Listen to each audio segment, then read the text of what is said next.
Friends, thank you for being here today. What if I told you that the real state of the American labor market is far worse than what is being discussed?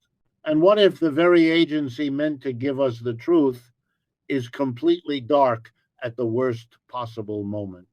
To truly understand what's happening in the American economy right now, we first have to grapple with a massive problem.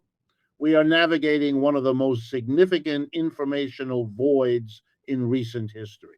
A government shutdown paralyzing core federal agencies has halted the timely release of the official Bureau of Labor Statistics BLS jobs report.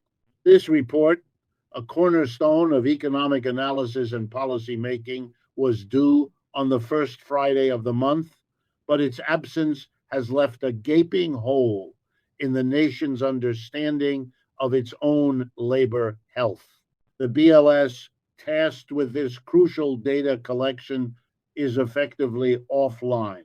This cessation of official data dissemination could not have come at a worse time. As concerns mount over inflation, consumer stability, and corporate health, the very metrics needed to assess these threats are unavailable. This lack of official data has forced economists, analysts, and most critically, the Federal Reserve to operate in a thick fog. Policymakers are now flying blind, a deeply precarious position when making decisions that impact national and global markets. In the absence of the gold standard BLS numbers, a forced reliance has shifted entirely to a patchwork of private sector reports. Data from firms such as Challenger, Gray, and Christmas, ADP, and Revelio Labs, while valuable, are not designed to replace the comprehensive scope of the government survey. They often measure different things.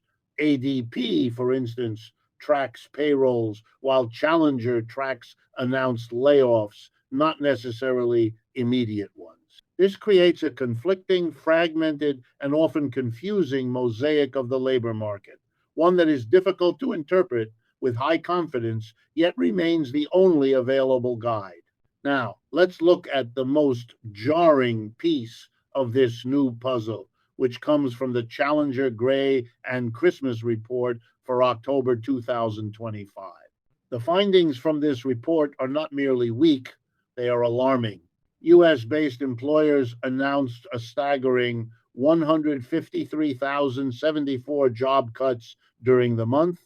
This figure on its own would be cause for significant concern, but its context reveals the true scale of the distress. This number represents a massive 175% spike when compared to the approximately 56,000 cuts announced in October of 2024. The acceleration from the immediately preceding month is just as severe, marking a 183% surge from the 54,640 cuts seen in September of 2025. To fully grasp the magnitude of this figure, historical context is essential. This data marks the worst October for job cuts since the year 2003. Perhaps even more sobering, the number of layoffs announced exceeds the level seen in October of 2008, a month synonymous with the onset of the great financial crisis. This comparison is not made lightly. It suggests that the pressures building on corporate America have reached a critical boiling point. What makes this spike particularly ominous is its timing. The fourth quarter of the calendar year is historically and culturally a period of employment stability. Companies, conscious of morale and optics, typically try to avoid executing large scale layoffs during the holiday season, which encompasses both Thanksgiving and Christmas. The fact that businesses are pushing through such massive cuts at this specific time speaks volumes about the severity of their financial predicament. It signals that their distress is no longer a manageable issue to be deferred until the new year.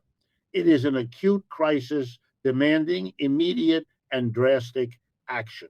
This willingness to bypass traditional seasonal norms suggests an undercurrent of extreme corporate distress. This single month of catastrophic data is not an isolated event, but rather the culmination of a deeply troubling year. The year to date data for the first 10 months of 2025 reveals a relentless wave of workforce reductions. In this period, American employers have announced a total of 1,099,500 job cuts. This means that with 2 months still left in the year, the 1 million layoff mark has already been breached. This figure is 65% higher than the total from the same 10-month period in 2024 and has already soundly surpassed the entire 12-month total for all of 2024. The trend is not only negative, but it is also accelerating. Adding to this grim outlook, the Challenger report noted that more companies announced plans for future layoffs this October, with 450 firms signaling such intentions compared to 400 firms at the same time last year. The pain is not evenly distributed, but its breadth is concerning. Several key industries are being hit particularly hard. The technology sector, once the engine of job growth, saw 33,281 cuts announced in October. This is a shocking jump from the 5,639 cuts seen just 1 month prior in September, indicating a rapid and severe correction. The warehousing industry, a darling of the pandemic era logistics boom, is experiencing a brutal reversal of fortune. It has seen 90,418 job cuts year to date, a staggering 378% increase year over year. This is not merely a normalization, it is a collapse. Industry giants like UPS have attributed these cuts directly to a sharp and painful drop in business volume and revenue, dispelling any notion that this is solely a story of AI driven efficiency. It is a story of demand evaporation. Similarly, the retail sector is flashing major red flags about the health of the American consumer. With 88,664 cuts year to date, representing a 145% year over year increase, the industry is signaling that consumer demand has weakened far more considerably than official data has previously suggested. The services sector, the backbone of the modern economy, is also feeling the strain, shedding 63,580 jobs year to date, a 62% increase from the prior year. This is not a story of small, struggling businesses failing. The list of companies announcing major reductions reads like a who's who of corporate America.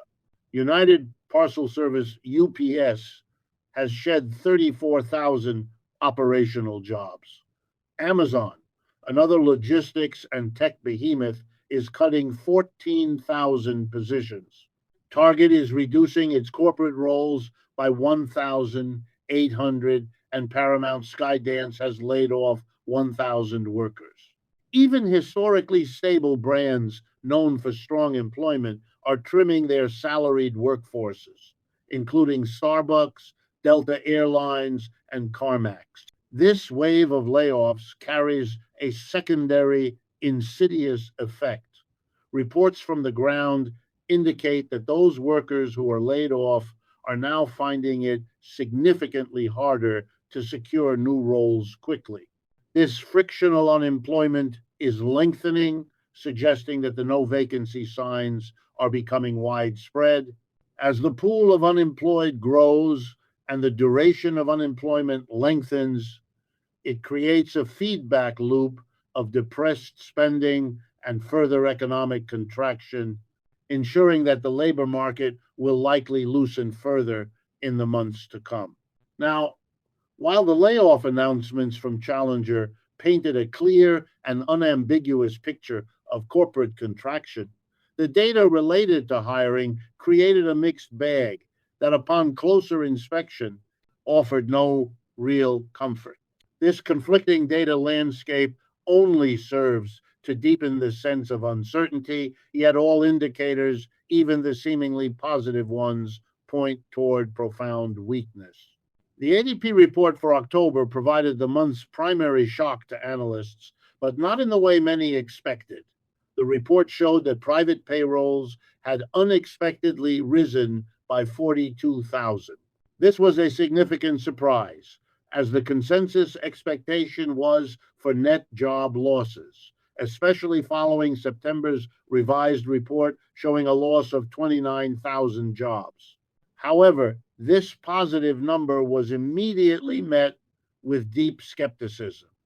A gain of 42,000 is barely positive in the context of the vast American labor market. It is not meaningfully different from a small negative number and remains squarely within the danger zone. It suggests an economy that is, at best, stalling at a near zero growth rate, a condition that cannot absorb new entrants into the labor force, let alone re-employ the hundreds of thousands being laid off. Any lingering optimism from the ADP report was extinguished by data from Revelio Labs. This particular data series had been a source of optimism for markets in the previous month, but its October release and subsequent revisions revealed a trend that is unequivocally negative. The first major blow was the revision to its own September data. The initial celebrated estimate of a 60,000 job gain was unceremoniously cut nearly in half, revised down to just 33,000.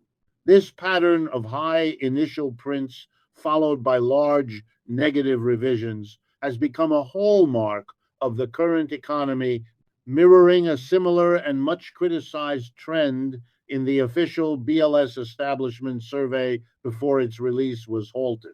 It suggests that initial data collection is failing to capture the weakness, which only becomes apparent in subsequent reporting. The new data for October from Revelio confirmed this dire trend. The estimate showed 9,000 net job losses. While not a catastrophic number in isolation, its direction is critical. The firm's own data, with its pattern of dramatic downward revisions, has effectively drawn a straight line pointing directly toward accelerating job losses.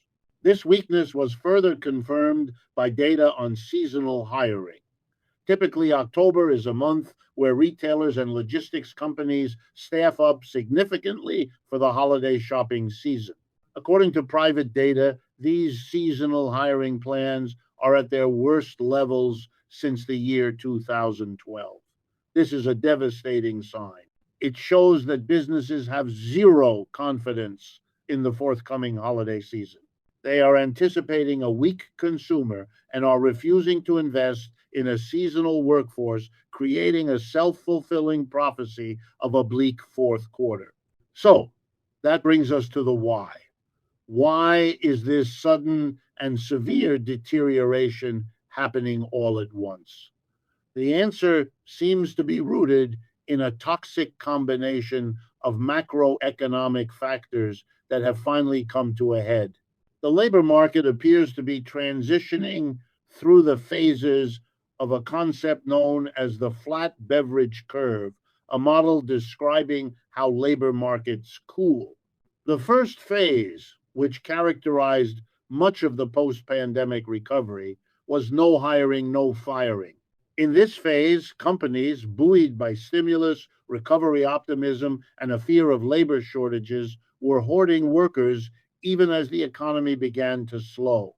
They held on to staff they didn't necessarily need, fearing they wouldn't be able to rehire them when the imminent rebound arrived.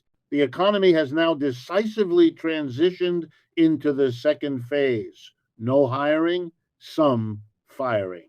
This is the current state.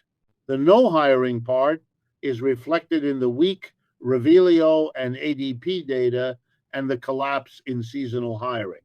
The sum firing is the 153,000 cuts reported by Challenger. Businesses have given up on the promised rebound and are beginning to shed the excess staff they had hoarded. The terrifying part of this model is the next expected phase: no hiring, a lot of firing. This is the destination the economy is currently pointed toward, and history shows this final transition can happen very, very quickly. It is the waterfall moment where the dam of labor hoarding breaks completely. The stated reasons for the job cuts, as cited by the corporations themselves, align perfectly with this theory. The primary reason given was cost cutting. This is a catch all, but it is driven by more specific pressures. These include softening consumer spending, a euphemism for consumers pulling back, and weaker corporate spending as businesses cancel projects and reduce investment. Persistent rising costs, namely inflation, are another core driver. Businesses are being squeezed from both ends. Their costs for materials, labor, and capital interest rates remain high, while their ability to pass these costs onto a weakening consumer has evaporated. This margin compression forces them to cut the only variable cost they have left: their workforce. Finally, firms are citing structural changes, including the rapid adoption of AI and a final painful correction from the pandemic hiring boom. The concrete proof of this perfect storm is found in the October ISM Services PMI. This report provides a chilling explanation for why firms are being forced to cut labor, while the price index remains stubbornly high, hitting 70, indicating high input costs. The backlog index, which measures the amount of future already booked work, collapsed to 40.8. This is the lowest level for service backlogs since the year 2009. The implication is devastating. The pipeline of work that has kept service sector employees busy is drying up at an astonishing rate. With high costs, no new work coming in, and no backlogs to work through, the employment index of the report remains solidly under 50, the threshold for contraction. This is the mechanism of the mass layoff. Costs are up, work is gone, and labor must be cut.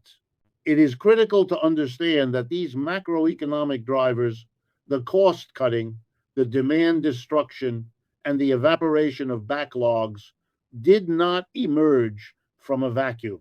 They are, in fact, the intended and long delayed consequences of the Federal Reserve's own aggressive monetary policy campaign. For the better part of 2 years, the central bank engaged in one of the fastest rate hiking cycles in modern history, raising the cost of capital from effectively zero to a deeply restrictive territory. Even with the recent single cut in October, the Fed funds rate at 4% remains a world away from the environment that businesses and consumers had become accustomed to. We are now witnessing in real time the brutal impact of those long and variable lags that economists so often discuss. This policy shock has directly manufactured the corporate distress we now see. The cost cutting imperative, for instance, is not a new management fad. It is an act of survival. An entire generation of corporations had been built on the foundation of 0% interest rates, binging on cheap debt to fund everything from speculative hiring sprees and aggressive expansion to massive stock buybacks. That era is definitively over. Now, a maturity wall is fast approaching, where billions in old, cheap corporate debt must be refinanced at rates that are 400, 500, or more basis points higher. This creates a black hole in corporate cash flow, and the most immediate and effective way to fill that hole is through mass layoffs. The 153,000 cuts in October are not a proactive strategy. They are a panicked defensive reaction to this new expensive cost of capital. Simultaneously, this same policy has systematically suffocated the American consumer, who is the lifeblood of the service economy. The weakening consumer is a direct creation of the Fed. Revolving credit card interest rates, tied directly to the Fed's benchmark, have soared to record highs, in many cases exceeding 20%. This acts as a crushing, non legislated tax on households, diverting billions of dollars from discretionary spending to debt service. Furthermore, the policy's impact on the mortgage market has effectively frozen the housing industry. The wealth effect that homeowners felt as their equity soared has vanished, replaced by a locked in effect where no one can afford to sell their home and forfeit a 3% mortgage, and almost no one can afford to buy at current rates. This is precisely how monetary policy is supposed to work. It is designed to destroy demand, to bring down inflation. The catastrophic ISM backlog index, at its lowest point since 2009, is not a bug in the system. It is the central feature of the Fed's strategy. The problem is that the soft landing narrative, which promised a gentle cooling, appears to have been a fantasy.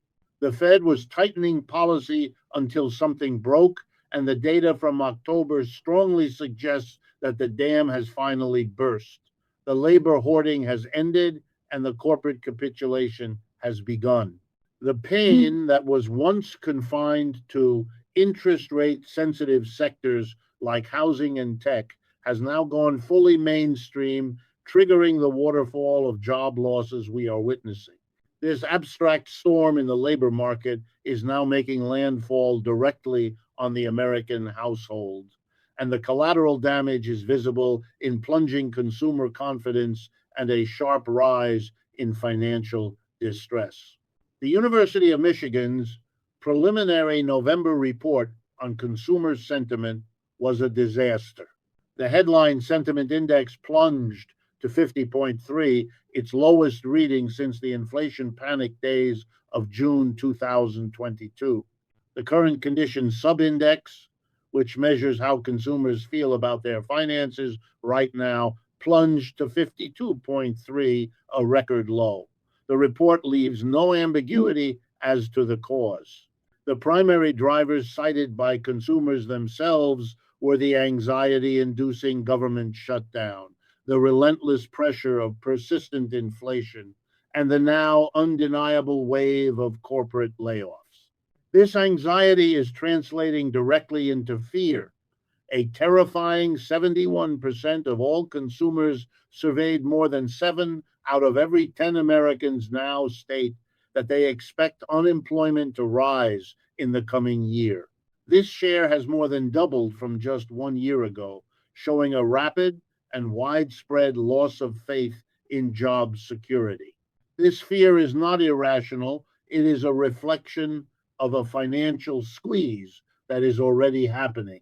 The most recent report from the New York Federal Reserve on consumer delinquencies, which covers the third quarter, confirms that households were already in deep trouble before the October layoff spike even occurred. This data is the smoking gun that proves the financial stress on Main Street is not new. The transition rate for auto loans into serious delinquency rose to nearly 3%. This is the highest rate seen since the first quarter of 2010 and is on par with the levels seen in the third quarter of 2008. For credit cards, the serious delinquency rate hit its highest mark since the first quarter of 2011. And for student loans, the report noted a huge surge in serious delinquencies with a record high transition rate as pandemic era forbearances end. This widespread inability to pay bills before the worst of the layoffs confirms that the financial health of the consumer was already compromised, setting the stage for a severe downturn as job losses now remove their primary source of income. All of this, the collapsing labor market, the persistent inflation, and the panicked consumer, places the Federal Reserve in an impossible bind. The central bank is now trapped by its own dual mandate, with its two primary objectives now in direct and violent conflict with one another.